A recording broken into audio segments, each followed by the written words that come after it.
As Brumas de Avalon, O Prisioneiro da Árvore, Livro 4, Capítulo 15. Naquele verão, houve guerra outra vez. Os nortistas atacaram a costa oeste e as legiões de Arthur cavalgaram para a batalha, desta vez à frente dos reis saxões dos países do sul, Cerdeg e seus homens.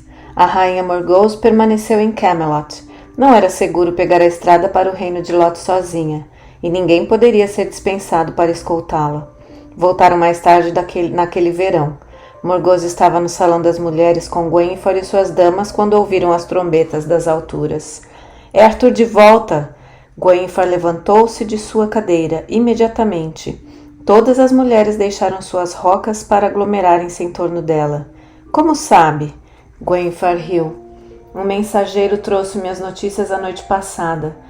Pensam que estou envolvida em feitiçaria na minha idade? Ela olhou à sua volta para as moças excitadas. Para Morgause, parecia que todas as damas de Gwenfor não passavam de jovenzinhas de 14 ou 15 anos buscando qualquer desculpa para abandonarem a roca. E então a rainha disse indulgentemente: "Vamos vê-lo chegar lá do alto?" Conversas, risinhos, juntando-se em grupos de 2 ou 3, elas saíram abandonando as rocas onde estavam. Bem-humorada, a rainha chamou uma das criadas para arrumar a sala e, ao lado de Morgause, seguiu em um passo mais digno até a borda da montanha, onde se podia ver a larga estrada que levava a Camelot. Veja, lá está o rei, e Sir Mordred cavalgando ao seu lado. E lá está Sir Lancelot. Oh, veja, ele tem uma atadura em torno da cabeça, e seu braço está em uma tipóia. Deixe-me ver. E Gwenfor afastou-as, enquanto as jovens olhavam. Morgause podia distinguir Gwydion cavalgando ao lado de Arthur. Não parecia ferido e ela suspirou de alívio. Podia ver Cormac, de volta entre os homens também. Ele fora para a guerra com todos os homens, e pelo visto não fora ferido. Gareth era fácil de achar entre eles. Era o mais alto de toda a companhia de Arthur, e seu cabelo brilhava como um halo. Gawain também estava atrás de Arthur, como sempre, ereto na sela, mas quando se aproximaram exibia um grande machucado na face, escurecendo a pele em volta dos olhos, a boca inchada como se tivesse tido 1 ou 2 dentes arrancados em um soco. Veja como Sir Mordred é elegante, disse uma das jovens. Ouvi a rainha dizer que ele se parece exatamente com Lancelot quando este era jovem, e deu uma risadinha cutucando sua vizinha nas costelas. Elas juntavam-se cochichando e Morgause olhou-a suspirando. Pareciam tão jovens todas elas, tão belas com seus cabelos macios como seda, presos em tranças e cachos castanhos ou vermelhos ou dourados, suas faces macias como pétalas e suaves como as de um bebê, suas cinturas tão finas, suas mãos tão delicadas e brancas. Sentiu subitamente uma inveja selvagem. Outrora, ela fora a mais linda de todas elas. Agora elas estavam cutucando-se e cochichando sobre este ou aquele cavaleiro. Olhe como todos os cavaleiros saxões têm barba. Por que desejam eles parecer cabeludos como cães?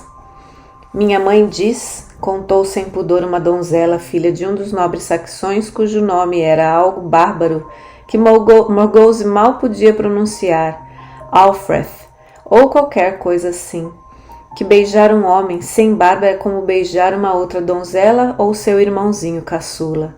Todavia Sir Mordred barbeia-se, e não há nada de feminino nele, argumentou uma das moças que voltou-se rindo para Niniane, de pé, silenciosa entre as outras damas. Ah, senhora Niniane! Niniane respondeu com um riso suave. Todos estes homens barbados me parecem velhos.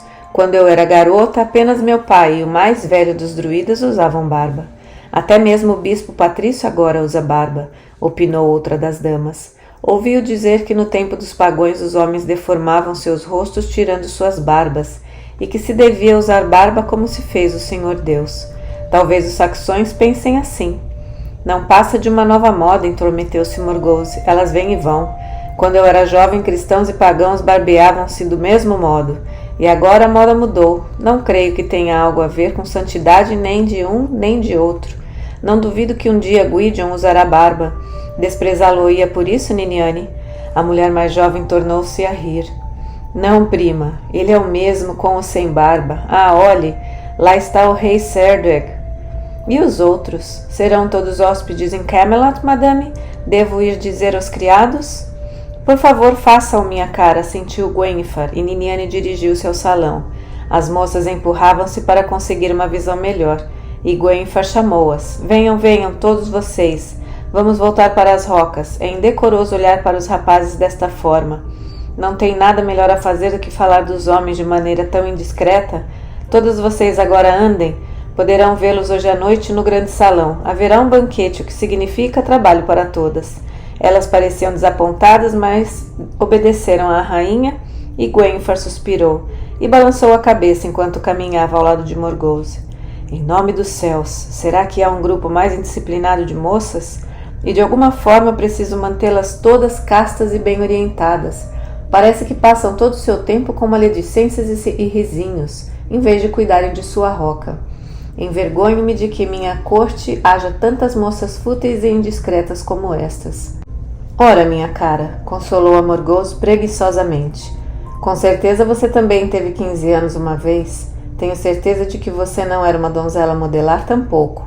Nunca roubou um olhar de um belo homem ou pensou e conversou com suas amigas sobre como seria bom ser beijada por ele, barbeado ou com barba? Não sei o que você fazia aos 15 anos, Gwenfar foi ríspida, mas eu estava atrás dos muros de um convento. Parece-me que este seria um bom lugar para a donzelinha sem modos. Morgause riu. Quando eu tinha 14 anos, olhava para qualquer coisa que usasse calças. Lembro-me que costumava sentar-me no colo de Gorlois. Ele era casado com Igraine antes que os olhos de Uther caíssem sobre ela. E Igraine sabia disso muito bem, pois mal casou-se com Uther. A primeira coisa que fez foi casar-me com Lot, que vivia tão longe da corte quanto ele desejava. Sem assim ser, preciso que eu tivesse que cruzar o oceano para manter-me distante.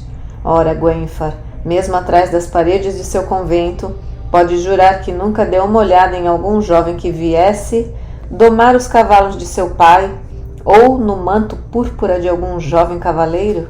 Gwenfar olhou para suas sandálias. Parece-me que foi há muito tempo, e então, lembrando-se de si mesma, falou bruscamente. Os caçadores que trouxeram o veado a noite passada, devo dar-lhes ordens para que seja cortado e assado para o jantar. E talvez possamos mandar matar um leitão também, se todos estes saxões vão ficar hospedados aqui, e também mandar espalhar palha fresca no chão dos quartos onde dormirão, pois creio que não haverá um número suficiente de camas para toda essa gente. Mande que suas damas façam isso também, aconselhou Morgause. Precisam aprender a lidar com hóspedes em um grande castelo, porque senão, para isto, elas estão a seu serviço, Gwenfar. É o dever de uma rainha dar as boas-vindas a seu senhor quando ele volta da guerra. Tem razão. Gwenfar enviou seu pajem para dar as ordens enquanto elas se dirigiam juntas para os grandes portões de Camelot. Morgause pensou, bem, é exatamente como se tivéssemos sido amigas toda a vida, e ela lembrou que há tão poucos que passam a juventude juntas. Ela ainda pensava nisso quando se sentou naquela noite no grande salão decorado, brilhando com as roupas das damas e dos cavaleiros. Quase se parecia estar nos grandes dias de Camelot. Todavia, quantos velhos cavaleiros foram-se das guerras, na busca do Graal, e jamais voltaram. Morgause não se lembrava com frequência de que estava velha, e isto assustou. Metade dos assentos da távola redonda pareciam-lhe tomada por saxões de grandes barbas e mantos grosseiros ou por jovens que mal pareciam ter idade suficiente para segurar armas. Até mesmo seu bebê Gareth era um dos mais velhos cavaleiros da távola redonda, e os mais novos divertidamente dispensavam-lhe deferências, chamando-o de senhor e pedindo seus conselhos ou hesitando em discutir com ele, se suas opiniões diferissem. Quanto a Gwydion, a maioria chamava-o Sir Mordred. Parecia-se mais com um líder entre os jovens homens, novos cavaleiros e saxões a quem Arthur escolhera para seus cavaleiros. As damas de Gwenfar e os criados haviam cumprido bem sua tarefa. Havia carne assada e cozida em quantidade e grandes tortas de carne com molho, bandejas com maçãs e uvas frescas, pão quente e lentilha. Na mesa alta, quando o banquete terminou e os saxões bebiam e praticavam seus jogos favoritos de fazer charadas, Arthur chamou Niniane para cantar para eles. Gwenfar estava ao lado de Lancelot, que tinha a cabeça em bandagens e seu braço em uma tipóia. Ele fora ferido pelo machado de um nortista. Não podia usar seu braço, e Gwenfar cortava a carne para ele. Ninguém pensou, Morgause, lhes prestava a menor atenção. Gareth e Gawain sentavam-se mais longe da mesa, e Gwydion perto deles, compartilhando o prato com Niniane. Morgause foi saudá-los. Gwydion havia se banhado e penteado seus cabelos em cacho, mas uma de suas pernas estava com bandagens pousada em um escabelo. Está machucado, meu filho? Não foi nada. Já sou bem grande agora, mãe, para não ocorrer e sentar-me no seu colo quando dou uma topada. Parece-me pior do que um dedo machucado, notou as bandagens e o sangue endurecido nas bordas. Mas deixá-lo-ei só. O que quer? Esta túnica é nova? Tinha sido feita de um modo que ela vira muitos os saxões usando, com mangas tão compridas que passavam do pulso e quase cobriam os nós das mãos. E a de Gwydion era azul, com bordados púrpura. Foi um presente de Cerdeg. Disse-me que é uma boa moda para uma corte cristã, porque oculta as serpentes de Avalon. Sua boca retorcia-se. Talvez eu devesse dar esta túnica ao meu senhor Arthur como presente de ano novo neste inverno. Duvido que alguém notasse a diferença, Gawain interrompeu. Ninguém agora pensa em Avalon e os pulsos de Arthur estão tão desbotados que pessoa alguma vê ou criticaria se as marcas ainda aparecessem. Morgause olhou para a face e os olhos machucados de Gawain. Ele deveras perdera mais de um dente, e suas mãos também pareciam cortadas e machucadas. Você também está machucado, meu filho? Não foi pelo inimigo, Gawain resmungou. Consegui isto de nossos amigos saxões, um dos homens do exército de Cerdeg. Danem-se todos eles, aqueles bastardos grosseiros. Creio que preferia quando eram nossos inimigos. Lutou com ele, então? Sim, e falo-ei outra vez se ele ousar abrir aquela boca tagarela contra meu rei. Nem precisava que Gareth viesse em meu auxílio. Como se eu não fosse suficientemente grande para lutar minhas próprias batalhas sem que meu irmãozinho viesse me ajudar. Ele era 2 vezes maior que você, disse Gareth repousando sua colher. E o havia derrubado, e pensei que iria quebrar suas costas ou as costelas. Ainda não tenho certeza se não o fez. Devia sentar-me enquanto aquela língua rota batia em seu irmão e caluniava os meus parentes? Ele pensará 2 vezes, ou 3, antes de abrir sua boca malévola para proferir tais palavras. Ainda assim, continuou Gwydion mansamente, não pode silenciar todo o exército saxão, Gareth, particularmente quando falam a verdade. Existe um nome. Não é um nome bonito para um homem, mesmo quando este homem é um rei que fica sentado. E nada diz enquanto um outro cumpre seus deveres de marido no leito da sua esposa. Como ousa? Gareth levantou-se, virando-se para Gwydion, agarrando-o pelo colarinho da túnica saxônica. Gwydion levantou as mãos para afrouxar as de Gareth. Calma, irmão adotivo. Ele parecia uma criança nas enormes mãos de Gareth. Você me tratará como tratou aquele saxão porque entre parentes fala a verdade? Ou também devo eu manter a mentira desta corte quando todos veem a rainha com seu amante e nada dizem? Gareth lentamente relaxou seu aperto e sentou-se. Se Arthur não tem o que reclamar da conduta da senhora, quem sou eu para falar? Gawain murmurou. Maldita mulher! Maldita de qualquer forma, quisera que Arthur a tivesse repudiado quando era tempo. Não nutro amor algum por uma corte cristã como esta que se tornou, e estou farto dos saxões. Quando me tornei um cavaleiro ao lado de Arthur, não havia um saxão em toda esta terra que fosse mais religioso que um porco de chiqueiro. Gwydion soltou uma imprecação, e Gawain virou-se para ele. Conheço-os melhor que você. Já lutava contra saxões enquanto você molhava suas fraldas. Devemos governar a corte de Arthur pelo que estes porcos cabeludos pensam de nós? Não conhece os saxões tão bem quanto eu, Gwydion insistiu. Você não fica conhecendo um homem pela ponta de um machado de batalha. Vivi em suas cortes e bebi com eles. Cortejei suas mulheres e aventuro-me a dizer que os conheço bem, o que já não pode fazê-lo. E uma coisa é verdade, eles consideram Arthur e sua corte corruptos por demais pagãos. Mas foram eles que vieram para cá, protestou Gawain. Ainda assim, insistiu Gwydion, não é motivo de riso o fato de esses homens irrepreensíveis poderem chamar Arthur de corrupto. Irrepreensíveis, você diz, Gareth rosnou. Creio que Gawain e eu os repreendemos. Lutará contra toda a corte saxã? Melhor seria reparar a causa da calúnia, propôs Gwydion. Será que Arthur não pode controlar melhor sua esposa? Gawain expôs. Seria preciso um homem mais corajoso do que eu para falar mal de Gwenfa com Arthur. Todavia, isto precisa ser feito. Se Arthur tem de ser o supremo rei sobre todos os homens, não deve ser objeto de riso. Quando o chamam de corno, será que jurarão segui-lo na guerra e na paz? De algum modo, ele terá de lidar com a corrupção em sua corte. Talvez mandar a mulher para um convento ou banir Lancelot. Gawain olhou ansiosamente em volta. Por Deus, baixe a voz. Tais coisas não devem sequer ser sussurradas neste lugar. É melhor que nós sussurremos estas coisas do que eles a sussurrem com todo o fôlego através de toda a terra, continuou Gwydion. Em nome de Deus, lá estão eles sentados próximos de Arthur e ambos sorriem. Será que Camelot deve tornar-se uma piada e a Távola Redonda um bordel? Agora cale sua boca imunda, ou eu a calarei.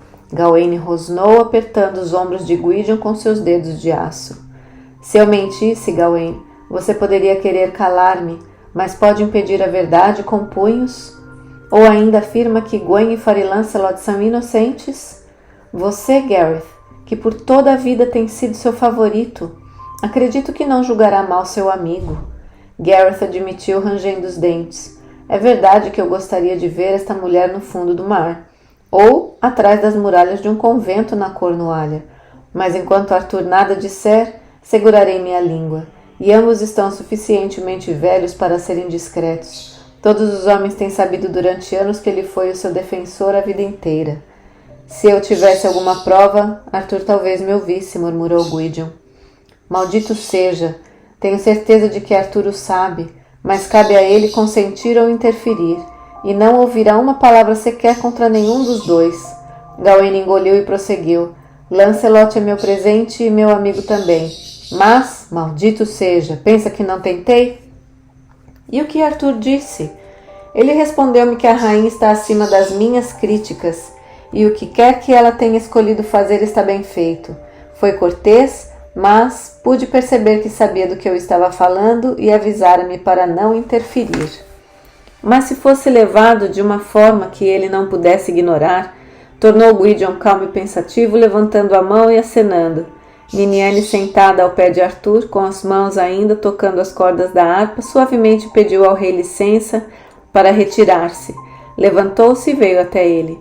Minha senhora, não é verdade que ela, e inclinou a cabeça levemente em direção a Gwenfa, dispensa suas damas quase sempre à noite? Niane respondeu calmamente. Ela não fez isso enquanto a legião estava fora.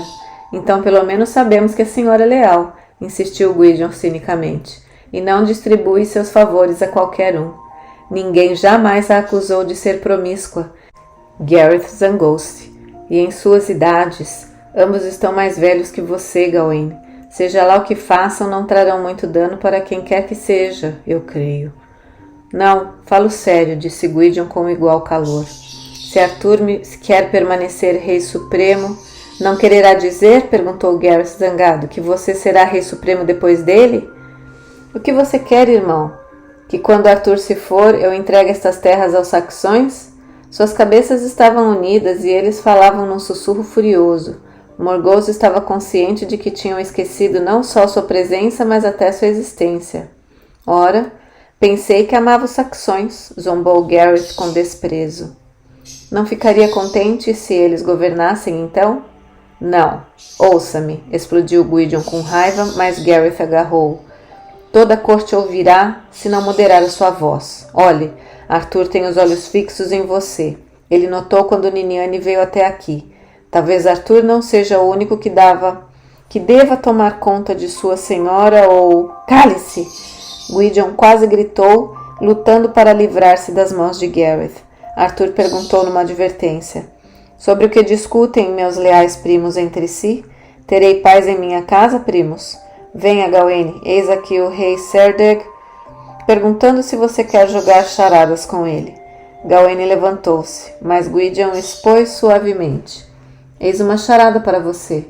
Quando o homem não cuida de sua prosperidade, o que deve ser feito por aqueles que estão interessados nela?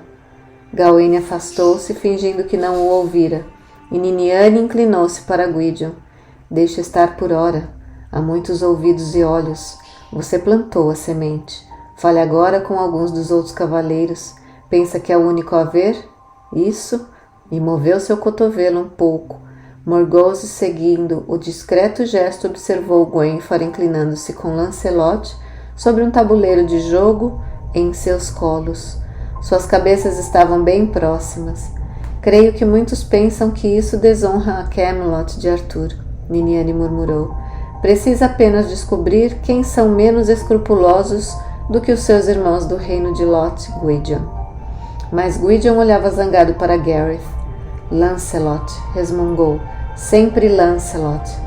E Morgause, olhando de Gwydion para seu filho mais novo, lembrou-se de uma criança conversando com um cavaleiro de brinquedo pintado de azul e vermelho, a que chamava de Lancelot. Então pensou em Gwydion mais jovem, seguindo Gareth para todos os lugares, como um cãozinho de estimação. Gareth é o seu Lancelot, ela pensou. O que advirá disto? Mas sua inquietação foi engolida pela malícia. De certo já é tempo, ela pensou, de Lancelot ter uma resposta por tudo que fez. Niniane estava no cimo de Camelot, olhando as brumas que circundavam a colina. Ela ouviu passos atrás de si e adivinhou sem se voltar. Gwydion? Quem mais? Seus braços a enlaçaram e apertaram-na de encontro ao peito. E ela virou seu rosto e beijou-o. Ele perguntou sem afrouxar o abraço: Arthur beija você assim? Ela soltou-se de seus braços e olhou-o de frente. Está com ciúmes do rei? Não foi você que me aconselhou a ganhar sua confiança?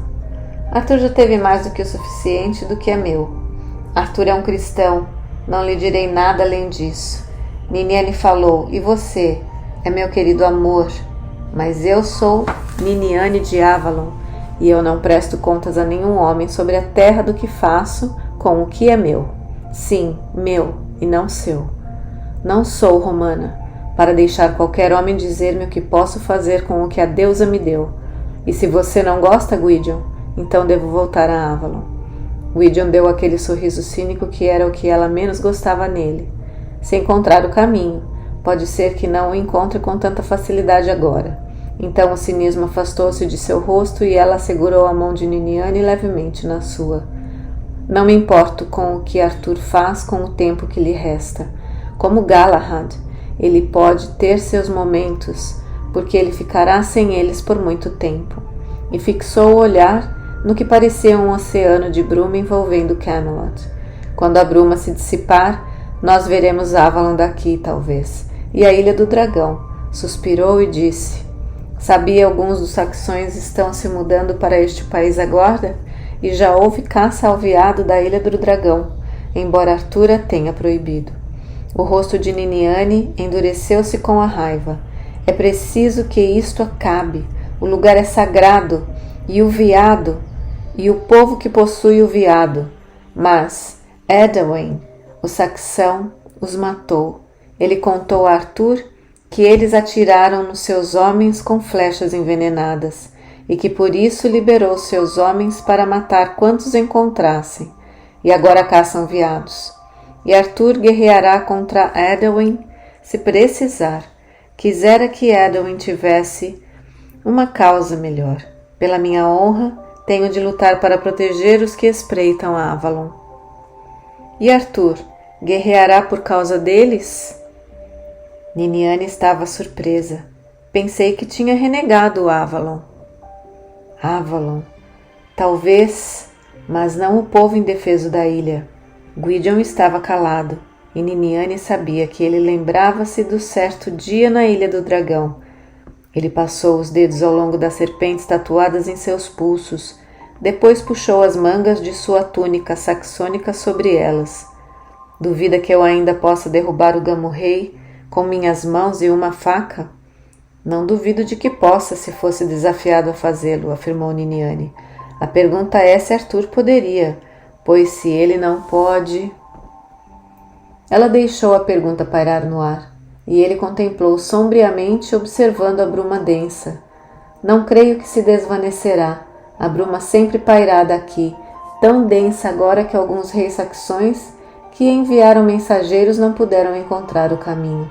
Niniane, será que Camelot também perder-se-á nas brumas?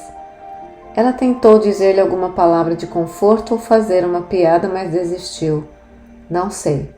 A Ilha do Dragão está poluída, seu povo morrendo ou já morto. O rebanho sagrado é presa dos caçadores saxões. Os nortistas atacam a costa. Será que um dia saquearão Camelot, como os godos derrubaram Roma?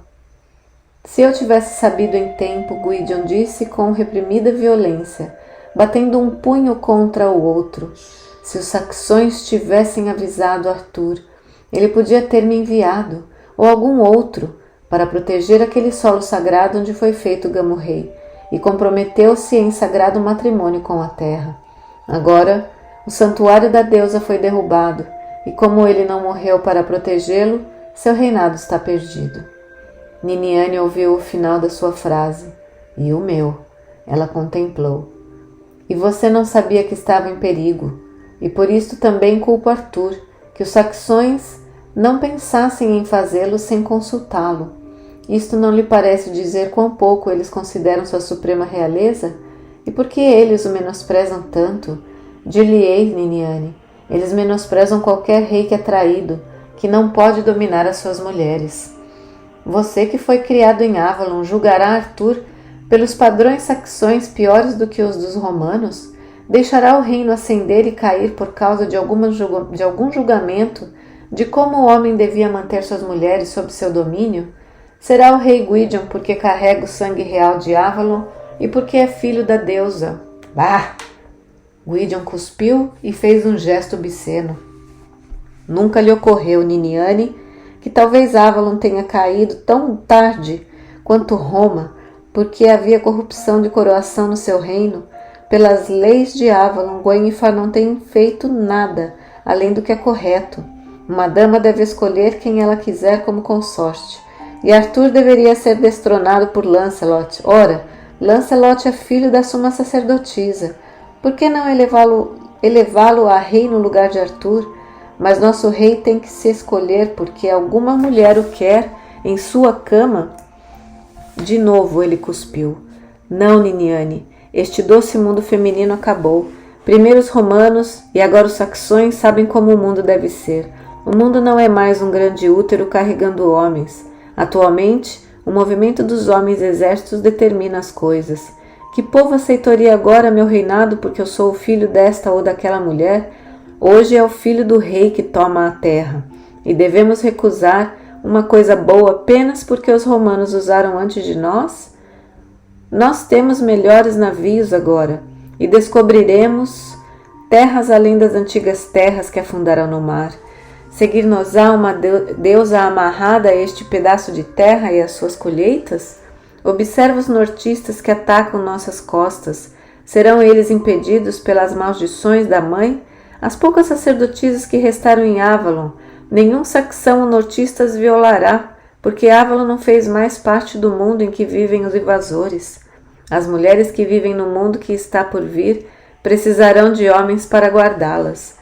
O mundo agora, Niniane, não é o das deusas, mas dos deuses, talvez de um deus. Não devo tentar derrubar Arthur. O tempo e a mudança faloão. As costas de Niniane formigavam como se ela estivesse tendo a visão. O que é e o que será de você, Gamo-Rei de Avalon? O que será da mãe que o enviou em seu nome? Pensa que pretendo perder-me nas brumas com Avalon e Camelot? Pretendo ser o rei supremo após Arthur, e para fazê-lo tenho de manter a glória da corte de Arthur ao máximo. Assim Lancelot deve ir-se. o que significa que Arthur será forçado a bani-lo, e talvez também a Gwenhwyfar. Está do meu lado, Niniane, ou não? Seu rosto estava coberto de uma palidez mortal.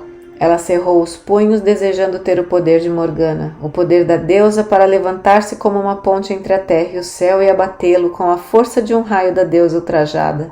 A lua crescente em sua testa queimava com muita raiva. Devo ajudá-lo a trair uma mulher que usou o direito que a deusa deu a todas as mulheres de escolher o homem que quiser? Gwydion riu escarninho. Gwenhwyfar abdicou deste direito quando ajoelhou-se aos pés dos servos de Deus. Entretanto, não quero participar da traição que você trama contra ela. Então não me contará quando ela dispensar suas damas à noite? Não. E Niniane foi firme.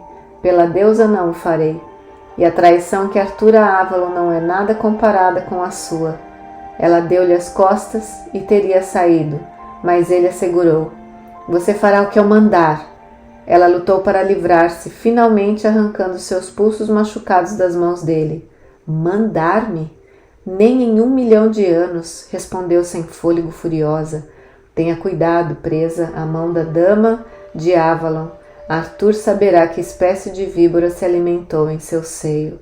Com fúria cada vez maior, Gwydion agarrou-lhe o outro pulso e puxou-a para si, e bateu-lhe com toda a força nas têmporas, e ela caiu ao chão sem um lamento. Ele estava tão cheio de ira que deixou-a cair, sem mover-se para pegá-la. Bem que os saxões o chamaram, disse uma voz baixa e selvagem vinda da neblina.